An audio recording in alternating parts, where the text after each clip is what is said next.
નમસ્કાર દર્શક મિત્રો, હું છું પરમાર અનિશા. તમે જોઈ રહ્યા છો લોક સામના ન્યૂઝ. તો જોઈએ આજના સમાચાર. નમસ્કાર દર્શક મિત્રો, હું છું દર્શના જોશી. તમે જોઈ રહ્યા છો લોક સામના ન્યૂઝ. તો જોઈએ આજના સમાચાર સુરતથી અમારા રિપોર્ટર નૈતિક રેશમવાળા સાથે. સુરતમાંથી એક મોટી કાર્યવાહી સામે આવી રહી છે.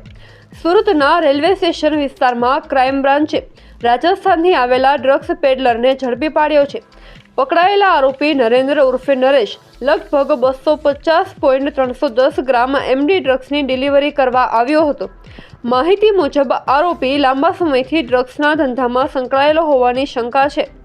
ક્રાઇમ બ્રાન્ચે ચોક્કસ બાતમીના આધારે ટ્રેપ ગોઠવી આ કામગીરીને અંજામ આપ્યો છે. હાલ આરોપી પાસેથી વધુ પૂછપરછ ચાલુ છે અને આ કેસમાં અન્ય કોણ સંકળાયેલા છે તેની તપાસ તેજ કરવામાં આવી છે. સુરત પોલીસની આ કામગીરીની મોટી સફળતા માનવામાં આવી રહી છે. તો ફરી મળીશું એક નવા સમાચાર સાથે. ત્યાં સુધી જોતા રહો Lok Samna news. No drugs in Surat city અંતર્ગત સુરત પોલીસ દ્વારા અને સુરત ક્રાઇમ બ્રાન્ચ અને એસઓજી દ્વારા સતત ડ્રગ માફિયા વિરુદ્ધ કાર્યવાહી કરવામાં આવી છે.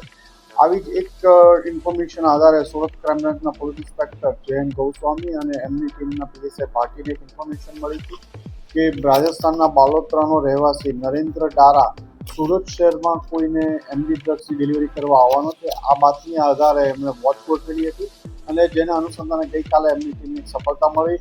નરેન્દ્ર ડારાને રેલવે સ્ટેશન પાસેથી જે બાતમી આધારે ઓળખી અને અટકાવવામાં આવ્યો હતો. એની પાસેથી 250 ગ્રામથી વધુ સારી ક્વોલિટીનું એમડી ડ્રગ્સ મળી આવ્યું છે, જેની કિંમત અંદાજે 7.5 લાખ રૂપિયાથી વધુની થાય છે અને એ સુરત શહેરમાં કોઈને ડિલિવર કરવા માટે આવ્યો હતો. એની પૂછપરછ દરમિયાન એ અગાઉ પણ ડ્રગ્સના કેસમાં પકડાઈ ચૂક્યો હતો. 45 ગ્રામ ડ્રગ્સ સાથે રાજસ્થાનમાં પકડાયેલો હતો.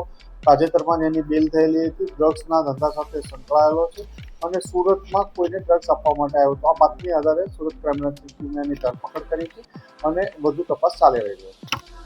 તો ફરી મળીશું એક નવા સમાચાર સાથે. ત્યાં સુધી જોતા રહો લોક